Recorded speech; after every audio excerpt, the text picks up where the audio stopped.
नमस्कार. कडकडीत अशा उन्हाळ्यामध्ये आज आपण इथे शरीराला थंडावा देणारं गुळाचं सरबत बनवणार आहोत. खूप छान, अगदी झटपट तयार होतं आणि अगदी कमीत कमी साहित्यामध्ये हे सरबत बनवलं जातं. खूपच छान चविष्ट अगदी हे सरबत तयार होतं.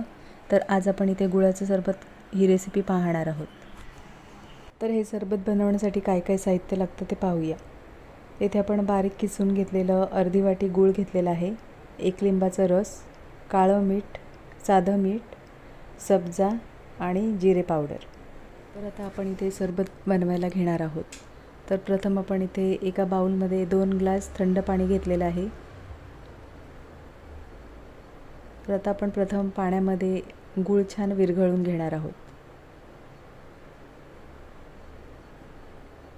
इथे तुम्ही गुळाची पावडर वापरली तरीसुद्धा चालेल. आता गूळ आपण छान पाण्यामध्ये विरघळून घेणार आहोत. खूप छान चविष्ट असं हे सरबत तयार होतं. तर इथे आपण गूळ छान विरघळून घेतलेला आहे. पूर्णपणे इथे गूळ छान विरघळून झालेला आहे. आता आपण त्यामध्ये 1 चमचा जिरे पावडर छान आपण गुळाच्या पाण्यामध्ये छान मिक्स करून घेणार आहोत. चवीनुसार आपण इथे काळं मीठ आणि साधं मीठ घेतलेलं आहे.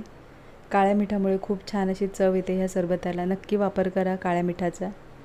तर इथे आपण काळं मीठ आणि साधं मिठाचा वापर केलेला आहे. आता आपण ते पाण्यामध्ये छान मिक्स करून घेणार आहोत. तर इथे मीठ छान मिक्स करून झालेलं आहे आणि 1 लिंबाचा आपण इथे रस घेतलेला आहे.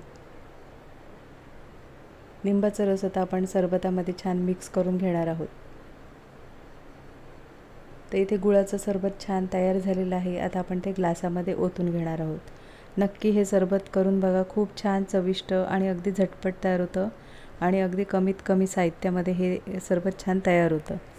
तर ह्या उन्हाळ्यामध्ये नक्की हे सरबत करून बघा. तिथे आपलं हे सरबत छान तयार करून झालेलं आहे. ते आपण आता ग्लासांमध्ये ओतून घेणार आहोत. तर इथे आपण 2 ग्लास घेतलेले आहेत. ग्लासांमध्ये आपण बर्फाचे खडे छान, जर तुम्हाला थंडगार हवं असेल तर तुम्ही बर्फाच्या खड्यांचा वापर करू शकता. तर इथे आपण सब्जा पाण्यामध्ये छान भिजवून घेतलेला आहे. सब्जाचा वापर नक्की करा. शरीरासाठी खूप छान असं थंडावा मिळतो. तर इथे आपण लिंबाचे छान काप करून घेतलेले आहेत पातळ असे. ते आपण एक एक काप आपण सरबतामध्ये टाकून घेतलेले आहेत. आणि आता आपण इथे जे आपण गुळाचे सरबत बनवलेले आहे ते आपण आता ग्लासांमध्ये ओतून घेणार आहोत. खूप छान चविष्ट असं हे गुळाचं सरबत तयार होतं. नक्की रेसिपी करून बघा आणि कमेंटमध्ये मला नक्कीच सांगा. आजची रेसिपी आवडली असेल आणि चॅनलवर नवीन असलं तर चॅनलला सबस्क्राईब करा. तर इथे छान असं आपलं हे गुळाचं सरबत तयार झालेलं आहे. नक्की रेसिपी करून बघा. खूप छान चविष्ट आणि अगदी कमीत कमी साहित्यामध्ये हे गुळाचं सरबत तयार होतं. तर एकदा बनवल्यानंतर तुम्ही नेहमी अशाच पद्धतीने हे सरबत बनवून प्याल. तर इथे आपलं हे गुळाचं सरबत छान तयार झालेलं आहे. पुन्हा भेटू अशाच नवीन रेसिपीमध्ये.